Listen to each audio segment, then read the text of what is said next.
Students, 11th CBSയിലേക്ക് വന്നപ്പോൾ തന്നെ നിങ്ങൾക്ക് മനസ്സിലായിട്ടുണ്ടാവും എത്രത്തോളം കോണ്ടന്റുകളാണ് കൂടിയിട്ടുള്ളതെന്നല്ലേ അല്ലേ. 10th CBSE നിങ്ങൾ പഠിച്ച ബയോളജിയിൽ നിന്നൊക്കെ വ്യത്യസ്തമായിട്ട് നമുക്ക് കുറേ കാര്യങ്ങൾ അഡ്വാൻസ്ഡ് ആയിട്ട് പഠിക്കാൻ വന്നിട്ടുണ്ട്. പക്ഷെ നിങ്ങൾ വിചാരിക്കുന്നുണ്ടാവും 11th CBSയിൽ എക്സാം ഒന്നുമില്ല, അപ്പം നമ്മൾ എങ്ങനെയാണ് പഠിക്കേണ്ടത്, ഏത് രീതിയിലാണ് 12th ബോർഡ് എക്സാമിന് നമുക്ക് ഇവിടെ ഈ പ്രിപ്പറേഷൻസ് തുടങ്ങേണ്ടതെന്നാണ്. അപ്പോൾ ഒന്നാമത്തെ കാര്യം, നിങ്ങൾക്ക് 12th ബോർഡ് എക്സാമിന് മുന്നേ നിങ്ങൾ ഏറ്റവും നല്ല രീതിയിൽ കോൺസെപ്റ്റ് ഓറിയൻറ്റഡ് ആയിട്ട് പഠിക്കേണ്ടത് നമ്മുടെ ഈ ഒരു 11th CBSE ടോപ്പിക്സ് ആണ്. കാരണം അത്യാവശ്യം നല്ല രീതിയിൽ ചാപ്റ്റേഴ്സും ഉണ്ട്, കോണ്ടന്റുകളും ഉണ്ട്. അപ്പോൾ ഒരു ഡയഗ്രാം ബേസ്ഡ് ക്വസ്റ്റ്യൻസ് വന്നാൽ, ഒരു കേസ് സ്റ്റഡി ബേസ്ഡ് ക്വസ്റ്റ്യൻസ് വന്നാൽ എങ്ങനെ അത് അറ്റൻഡ് ചെയ്യണം, assertion and reason type questions വന്നാൽ ഏത് രീതിയിലാണ് അതിന് സോൾവ് ചെയ്ത് പോകേണ്ടത് എന്നൊക്കെ നിങ്ങൾക്ക് മനസ്സിലാക്കണമെങ്കിൽ നിങ്ങൾ ആദ്യം തന്നെ 11th പ്രിപ്പറേഷൻസ് സ്ട്രോങ് ആക്കി നല്ല രീതിയിൽ കോൺസെപ്റ്റ് മനസ്സിലാക്കി പോകണം എന്നുള്ളതാണ്. അപ്പോൾ അതിന് ഒന്നാമത്തെ കാര്യം, നന്നായിട്ട് തന്നെ എന്ത് ചെയ്യണം, NCERT ടെക്സ്റ്റ് ബുക്ക് ഓറിയൻറ്റഡ് ആയിട്ട് നിങ്ങൾ പഠിക്കണം എന്നുള്ളതാണ്.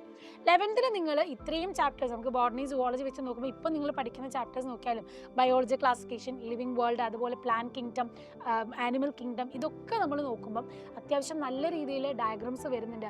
ആ ഡയഗ്രാം ബേസ് ചെയ്തിട്ട് എങ്ങനെ ക്വസ്റ്റ്യൻസ് വരുന്നു എന്ന് മനസ്സിലാക്കണമെങ്കിൽ NCERT നല്ല തറോ ആയിട്ട് പഠിക്കണം.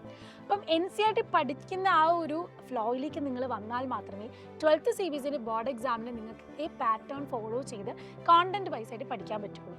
രണ്ടാമത്തെ കാര്യം എന്ന് പറഞ്ഞാൽ, നമ്മുടെ ബാച്ചിൽ, അതായത് അഗ്നി ബാച്ചിൽ നമ്മൾ എല്ലാ ലൈവ് ക്ലാസ്സസും നല്ല രീതിയിൽ ഡീറ്റെയിൽ ആയിട്ട് പഠിപ്പിക്കുന്നുണ്ട്.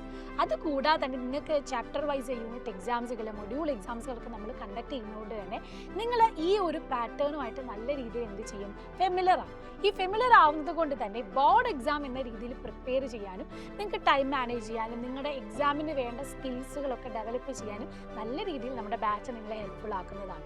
അപ്പോൾ എക്സാം ഓറിയൻറ്റഡ് ആയിട്ട് പഠിക്കാനും കോൺസെപ്റ്റ് നല്ല തറവായിട്ട് പഠിക്കാനും NCERT ഒറ്റയടിക്ക് വായിച്ചാൽ നിങ്ങൾക്ക് നല്ല ബുദ്ധിമുട്ടാണ്.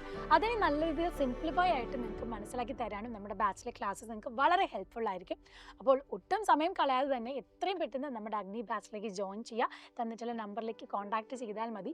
ഇത് കൂടാതെ നമുക്ക് DPPസും അതുപോലെ തന്നെ മെറ്റീരിയൽസും മൈൻഡ് മാപ്പുകളും ഇൻസ്റ്റാളുകളൊക്കെ പ്രൊവൈഡ് ചെയ്യുന്നത് കൊണ്ട് തന്നെ എളുപ്പത്തിൽ പഠിച്ച് ആ ഒരു പാറ്റേൺ ഫോളോ ചെയ്യാൻ പറ്റും.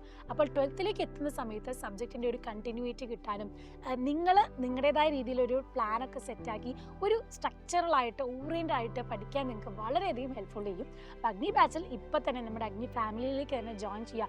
ഈ ഒരു 2 വർഷക്കാലം, ഇപ്പോൾ +1 CBSE കഴിഞ്ഞ് നിങ്ങൾ 12th CBSEയിലേക്ക് പോകുമ്പോൾ ആ ഒരു കണ്ടിന്യൂറ്റി ഫോളോ ചെയ്ത് മുന്നോട്ട് പോകാൻ നിങ്ങൾ നല്ല രീതിയിൽ സപ്പോർട്ട് ചെയ്യുന്നതായിരിക്കും. ഫ്രണ്ട്സിനൊക്കെ ഷെയർ ചെയ്ത് കൊടുത്ത് എല്ലാവരും ജോയിൻ ചെയ്യുക. Wish you all the very best.